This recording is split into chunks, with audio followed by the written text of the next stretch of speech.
ಸ್ನೇಹಿತರೆ ನಮಸ್ಕಾರ. ಮತ್ತೊಮ್ಮೆ ನಿಮಗೆಲ್ಲರಿಗೂ ನಮ್ಮ ಚಾನಲ್ಗೆ ಸ್ವಾಗತ. ಇಂದಿನ ವಿಡಿಯೋದಲ್ಲಿ ಇದೀಗ ನಿನ್ನೆ ತಾನೇ C&R ನಿಯಮಗಳು ಬಿಟ್ಟಿದ್ದಾರೆ HSTRಗೆ ಸಂಬಂಧಪಟ್ಟಂತೆ. ಆ ಮಾಹಿತಿ ನಿಮಗೆಲ್ಲರಿಗೂ ಗೊತ್ತಿದೆ. ಸೊ ಈಗಾಗಲೇ ಬ್ಯಾಕಪ್ ಸ್ಕೋರ್ ಎನ್ನುವಂಥದ್ದು 85:15 ಆಗಿದೆ ಅನ್ನುವಂಥ ಮಾಹಿತಿ ನಿಮಗೆಲ್ಲರಿಗೂ ಗೊತ್ತಿರುತ್ತೆ. ಜೊತೆಗೆ ನಿಮಗೆ ಇನ್ನೊಂದು ಡೌಟ್ ಏನು ಬರ್ತಾ ಇದೆ ಅಂತಂದರೆ, ಸರ್ TET ಅವಶ್ಯಕತೆ ಇದೆಯಾ ಎನ್ನುವಂಥದ್ದು. ಯಾಕೆ ಅಂತಂದರೆ ನಿಮ್ಗೆ ಈ ಡೌಟ್ ಯಾಕೆ ಬರ್ತಾ ಇದೆ ಅಂತಂದರೆ, ಈಗ ಮುಂದೆ ಕ್ರೈಸ್ ನೇಮಕಾತಿಗಳಾಗ್ತಾ ಇದ್ದಾವೆ. ಆ ಕ್ರೈಸ್ ನೇಮಕಾತಿಗಳಲ್ಲೂ ಅಷ್ಟೇ ಅಲ್ಲಿ ಆ HSTR ಪರೀಕ್ಷೆ ಏನಿದೆ ಅದಕ್ಕೆ TET ಅನ್ನುವಂಥದ್ದು ಕಂಪಲ್ಸರಿ ಬೇಕೇ ಬೇಕು, ಪೇಪರ್ 2 ಪಾಸ್ ಆಗಿರಬೇಕು. ಹಾಗಾದ್ರೆ ನಮ್ಮ HSTR ಪರೀಕ್ಷೆ ಏನು ನಮ್ಮ ಕರ್ನಾಟಕ ಸರ್ಕಾರ ಮಾಡ್ತಾ ಇದೆ ಗೌರ್ಮೆಂಟ್ ಶಾಲೆಗಳಿಗೆ ಸಂಬಂಧಪಟ್ಟಂತೆ, ಅದಕ್ಕೂ TET ಅವಶ್ಯಕತೆ ಇದೆಯಾ? ಸೊ ನಮ್ಮ ಈ ಒಂದು ಅಧಿಕೃತವಾಗಿ ಹೊರಬಂದಿರುವಂಥ C&R ನಿಯಮಗಳು ಏನನ್ನು ಹೇಳ್ತವೆ ಎಂಬುದರ ಬಗ್ಗೆ ಸಂಪೂರ್ಣವಾಗಿ ಇವತ್ತಿನ ಒಂದು ವಿಡಿಯೋದಲ್ಲಿ ತಿಳ್ಕೊಳ್ಳೋಣ. ಅದಕ್ಕಿಂತ ಮುಂಚಿತವಾಗಿ ಸ್ಪರ್ಧಾ ಮಿತ್ರರು ನೀವು ಇದೇ ಮೊದಲ ಬಾರಿಗೆ ನಮ್ಮ ಚಾನಲ್ಗೆ ಭೇಟಿ ಕೊಡ್ತಿದ್ರೆ ದಯವಿಟ್ಟು ನಮ್ಮ ಚಾನಲ್ನ ಸಬ್ಸ್ಕ್ರೈಬ್ ಮಾಡ್ಕೊಳ್ಳಿ, ಹಾಗೆ ಪಕ್ಕದಲ್ಲಿರುವಂಥ ಬೆಲ್ ಐಕನ್ನು ಕ್ಲಿಕ್ ಮಾಡ್ಕೊಳ್ಳಿ. ನಾವು ಮಾಡುವಂಥ ಎಲ್ಲ ವಿಡಿಯೋಗಳ ನೋಟಿಫಿಕೇಶನ್ ನಿಮಗೆ ಮೊದಲೇ ಸಿಗುತ್ತೆ ಅಂತ ಹೇಳ್ತಾ ನಾವೇನು ಹೆಚ್ಚಿನ ತಡ ಮಾಡಿದೆ. ಸೊ ಯಾವ ಟೆಟ್ ಅವಶ್ಯಕತೆ ಇದೆಯಾ ಇಲ್ಲೋ ಅನ್ನೋದು ಮೊದಲು ತಿಳ್ಕೊಬೇಡ. ಸೊ ನಿಮಗೆ ಎಲ್ಲರಿಗೂ ಗೊತ್ತಿರುವಂತೆ ಈಗಾಗಲೇ ನಿನ್ನೆ ತಾನೇ ಈ ಒಂದು ಕರ್ನಾಟಕ ರಾಜ್ಯಪತ್ರದಲ್ಲಿ ಹೊರಡಿಸಿರುವಂತಹ ಜೂನ್ 18ರಂದು ಹೊರಡಿಸಿರುವಂತಹ ನಮ್ಮ ಈ ಒಂದು ರಾಜ್ಯಪತ್ರದಲ್ಲಿ ಹೊರಡಿಸಿರುವಂಥ ಮಾಹಿತಿ ಏನು ಹೇಳುತ್ತೆ ಅನ್ನೋಂಥದ್ದಾದರೆ, ನೋಡಿ, ಯಾವುದೇ ಒಬ್ಬ ಅಭ್ಯರ್ಥಿ ಮುಂದಿನ HSTR ಪರೀಕ್ಷೆ ಬರೀಬೇಕು ಅಂತಂದರೆ ನಿಮ್ಮ ಬ್ಯಾಕಪ್ ಸ್ಕೋರ್ ಎನ್ನುವಂಥದ್ದು ಏನಿದೆ, ಸೊ ಅದನ್ನ ಮೊದಲಿಗೆ ಗಮನಿಸಿ.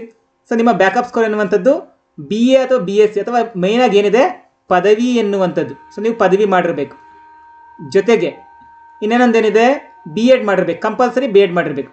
ಆದರೆ ನಿಮಗೆ ಅಲ್ಲೆಲ್ಲೂ ಸಹ ಟೆಟ್ಟನ್ನು ಎಲ್ಲೂ ಉಲ್ಲೇಖ ಮಾಡಿಲ್ಲ. ಅಂತಂದರೆ ಏನರ್ಥ, ಟೆಟ್ನ ಅವಶ್ಯಕತೆ ಇಲ್ಲ ಎನ್ನುವಂಥದ್ದು. ಸಂಪೂರ್ಣವಾಗಿ ಒಂದು 2-3 ಭಾಳಷ್ಟು ಜನ ಕಮೆಂಟ್ ಸೆಕ್ಷನ್ ಸರ್ ಟೆಟ್ ಅವಶ್ಯಕತೆ ಇದೆಯಾ, ಯಾವುದು ಟೆಟ್ ಅವಶ್ಯಕತೆ ಇದೆ ಅನ್ನುವಂಥದ್ದು. ನೋಡಿ, ಅಲ್ಲಿ ನಮಗೆ ನೇರವಾಗಿ ಕೊಟ್ಟಿದ್ದಾರೆ. ಸ್ಪರ್ಧಾತ್ಮಕ ಪರೀಕ್ಷೆಗೆ 85ರಷ್ಟು ಅಂಕಗಳು, ಮತ್ತು ನಿಮ್ಮ BA BScಗೆ 13ರಷ್ಟು ಅಂಕಗಳು, B.Edಗೆ 2ರಷ್ಟು ಅಂಕಗಳು. ಇಲ್ಲೇ ಕೂಡ್ಕೊಳ್ಳಿ, 85, 13, 98, 98 + 2 100. ನಿಮ್ಮ ಇಡೀ ಸಂಪೂರ್ಣ ನೇಮಕಾತಿನೇ ಇಲ್ಲಿಗೆ ಮುಗೀತು. ಇನ್ನು TET ಎಲ್ಲಿಂದ ಬರುತ್ತೆ? ಸೊ ನಮಗಿಲ್ಲಿ TETಯ ಅವಶ್ಯಕತೆ ಇಲ್ಲ. ಸೊ HSTRಗೆ TET ಅವಶ್ಯಕತೆ ಇಲ್ಲ. ಹಾಗಾದ್ರೆ ಯಾವುದು TET ಅವಶ್ಯಕತೆ ಇದೆ ಸರ್? TET ಕಡ್ಡಾಯ ಯಾವುದಕ್ಕೆ ಬೇಕು? ಕ್ರೈಸ್ ನೇಮಕಾತಿಗಳು ಏನಾಗ್ತಾ ಇದೆಯೋ ಅಲ್ಲಿ ಆ HSTRಗೆ TET ಕಡ್ಡಾಯ ಬೇಕು. ಸೊ ಯಾವ ಪತ್ರಿಕೆ? ಟೆಟ್ ಪೇಪರ್ 2 ಬೇಕು ಅವ್ರಿಗೆ. ಸೊ ನಮ್ಮ C&R ನಿಯಮಗಳೇನು ಹೇಳ್ತವೆ? ನಮ್ಮ ರಾಜ್ಯ ಸರ್ಕಾರದ HSTR ನೇಮಕಾತಿಗಳಿಗೆ ಯಾವುದೇ ರೀತಿಯಾಗಿ ಟೆಟ್ನ ಅವಶ್ಯಕತೆ ಇರೋದಿಲ್ಲ. ಓಕೆನಾ? ಸೊ ಈ ಒಂದು ಮಾಹಿತಿ ನೀವು ಏನೋ ಒಂದು ತಲೆಯಲ್ಲಿ ಇಟ್ಕೊಂಡಿದ್ರೆ ಆ ಮಾಹಿತಿನ ತೆಗೆದುಬಿಡಿ.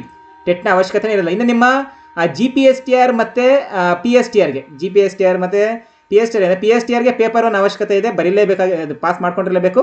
GPSTRಗೆ ಪೇಪರ್ 2 ಪಾಸ್ ಮಾಡ್ಕೊಂಡಿರಲೇಬೇಕು. ಏನಕ್ಕೆ ಅಂತಂದರೆ ನೀವು GPSTR ಏನೋ ಒಂದು ಬ್ಯಾಕಪ್ ಸ್ಕೋರ್ನ ಗಮನಿಸಿರ್ಬೋದು. 20% ಅಷ್ಟು ಕೇವಲ TETಗೆ ಕೊಟ್ಟಿದ್ದಾರೆ, ಅದಲ್ವಂದರೆ TETಗೆ ಅಲ್ಲಿ ಹೆಚ್ಚಿನ ಮಹತ್ವವನ್ನು ಕೊಟ್ಟಿದ್ದಾರೆ. ಸೊ ಇಲ್ಲಿ ನಮಗೆ TET ಇನ್ ಕೇಸ್ TET ಏನಾದ್ರು ಕನ್ಸಿಡರ್ ಮಾಡಿದಿದ್ರೆ ನಮ್ಗೆ ಇಲ್ಲೂ ಸಹ ಅಷ್ಟೇ ಒಂದು 5% 10% TETಗೆ ಹೆಚ್ಚು ಮಹತ್ವ ಕೊಡ್ತಾಯಿದ್ರು. ನಮ್ಮಲ್ಲಿ TETಗೆ ಯಾವುದೇ ಬ್ಯಾಕಪ್ ಸ್ಕೋರ್ ಇಲ್ಲ ಅಂತಂದರೆ ನಿಮಗೆ ಯಾವುದೇ ರೀತಿಯಾಗಿ TETಯನ್ನು ಕನ್ಸಿಡರ್ ಮಾಡೋದಿಲ್ಲ. ಸೊ ಇಲ್ಲಿ ನಿಮಗೆ ಒಂದೇ ಒಂದು ಮಾಹಿತಿ ಏನು ಅಂತಂದರೆ, ಸೊ ಹೇಗೆ ನೇಮಕಾತಿಗಳು ಆಗುತ್ತೆ ಏನಂತಂದರೆ, ಸೊ ನೀವೀಗ ಸಮಾಜ ವಿಜ್ಞಾನ ಶಿಕ್ಷಕರಾಗಬೇಕು ಅಂತ ಅಂದ್ಕೊಳ್ತಾ ಇರೋರಿಗೆ, ಸೊ ನೀವು ಡಿಗ್ರಿಯಲ್ಲಿ BA ಮಾಡಿಕೊಂಡು ಪ್ಲಸ್ B.Ed ಮಾಡ್ಕೊಂಡಿದ್ರೆ ಸಾಕು. ಫಾರ್ ಎಕ್ಸಾಂಪಲ್ ಈಗ ಸಮಾಜ ಬಿಟ್ಟು ಫಾರ್ ಎಕ್ಸಾಂಪಲ್ ನೀವು ಗಣಿತ ಅಥವಾ ವಿಜ್ಞಾನ ಶಿಕ್ಷಕರಾಗಬೇಕು.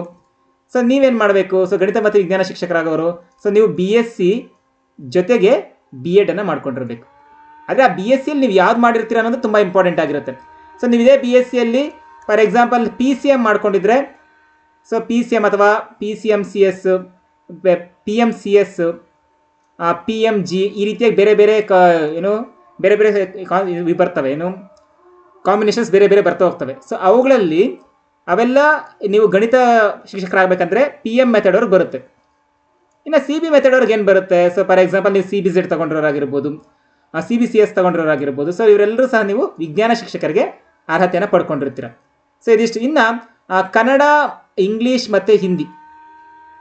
ಕನ್ನಡ, ಇಂಗ್ಲೀಷ್ ಮತ್ತು ಹಿಂದಿಗೆ, ಸೊ ಕನ್ನಡ ಇಂಗ್ಲೀಷ್ ಅವ್ರಿಗೆ ಆಪ್ಷನಲ್ ಕನ್ನಡ ಮತ್ತು ಆಪ್ಷನಲ್ ಇಂಗ್ಲೀಷು ಕಂಪಲ್ಸರಿ ಮಾಡ್ಕೊಂಡಿರಬೇಕಾಗಿರುತ್ತೆ. ಸೊ ಇದಿಷ್ಟು ಶಿಕ್ಷಕರ ನೇಮಕಾತಿಗಳಿಗೆ ಸಂಬಂಧಪಟ್ಟಂತೆ ಯಾವ ರೀತಿಯಾಗಿ ನಿಮ್ಮ ಒಂದು ನೇಮಕಾತಿ ಪ್ರಕ್ರಿಯೆ ಏನೆಲ್ಲ ವಿದ್ಯಾರ್ಹತೆ ಇರಬೇಕು ಎನ್ನುವಂಥದ್ದು. ನೋಡಿ, ಇಲ್ಲೆಲ್ಲ ನಾನು ಹೇಳ್ತಿರ್ಬೇಕಾದ್ರೆ ನಿಮಗೆ ಏನೋ ಒಂದು ಕಂಪಲ್ಸರಿ ಅನಿಸ್ತಾ ಇದೆ, ಇಲ್ಲಿ ನಾವು ಯಾವುದೇ ರೀತಿಯಾಗಿ ನಮಗೆ TETಯ ಅವಶ್ಯಕತೆ ಇರೋದಿಲ್ಲ. ಸೊ ಭಾಳಷ್ಟು ಕಮೆಂಟ್ಸಲ್ಲಿ ಕೇಳ್ತಿರೋಂಥ ಒಂದೇ ಪ್ರಶ್ನೆ ಇದು ರಿಪೀಟೆಡ್ ಆಗಿ. ಯಾಕಂತಂದರೆ ಭಾಳಷ್ಟು ಜನ TETಯನ್ನು ಕ್ಲಿಯರ್ ಮಾಡಿರೋದಿಲ್ಲ. ಜೊತೆಗೆ TET ಕ್ಲಿಯರ್ ಮಾಡ್ತಿಲ್ಲ ಅಂತಂದರೆ ನಿಮ್ಮ ಒಂದು ಕಡೆ ಶುಭ ಸುದ್ದಿನೇ. ಏನಕ್ಕೆ? TET ಆಗದೇ ಇರೋರು HSTR ಬರಿಬೋದು, ಆದರೆ HSTRಗೆ ಎಲ್ಲರೂ ಅಪ್ಲೈ ಮಾಡ್ತಾರೆ. ಸೊ ಯಾರು ಒಂದು ಪದವಿ ಮತ್ತು ಒಂದು B.Ed ಪಡ್ಕೊಂಡಿದ್ದಾರೋ ಎಲ್ಲರೂ ಸಹ ಅಪ್ಲೈ ಮಾಡ್ತಾರೆ. ಸೊ ಅಲ್ಲೇ ಅರ್ಥ ಮಾಡ್ಕೊಳ್ಳಿ, ಎಲ್ಲರೂ ಅಪ್ಲೈ ಮಾಡಿದ್ರೆ ಎಲ್ಲರೂ ಪರೀಕ್ಷೆ ಬರೆದು ಪಾಸ್ ಆಗೋಕ್ಕಾಗೋದಿಲ್ಲ.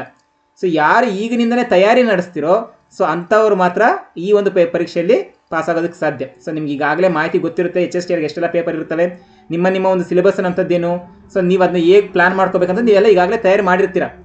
ಸೊ ಓಕೆನಾ. ಇನ್ನು ಇದಕ್ಕೆ ಸಂಬಂಧಪಟ್ಟಂತೆ ಎಚ್ ಎಸ್ ಟಿ ಆರ್ಗೆ ಸಂಬಂಧಪಟ್ಟಂತೆ ನಿಮಗೆ ಏನೇ ಡೌಟ್ಸ್ ಇದ್ದು ಸಹ ಅಷ್ಟೇ ಕಮೆಂಟ್ ಸೆಕ್ಷನಲ್ಲಿ ತಿಳಿಸಿ. ಸೊ ನಾನು ಖಂಡಿತವಾಗ್ಲೂ ನಿಮಗೆ ಆ ಒಂದು ಡೌಟ್ಸ್ ಏನಾದ್ರಿಂದ ಕ್ಲಿಯರ್ ಮಾಡೋಕ್ಕೆ ಪ್ರಯತ್ನ ಪಡ್ತೀನಿ.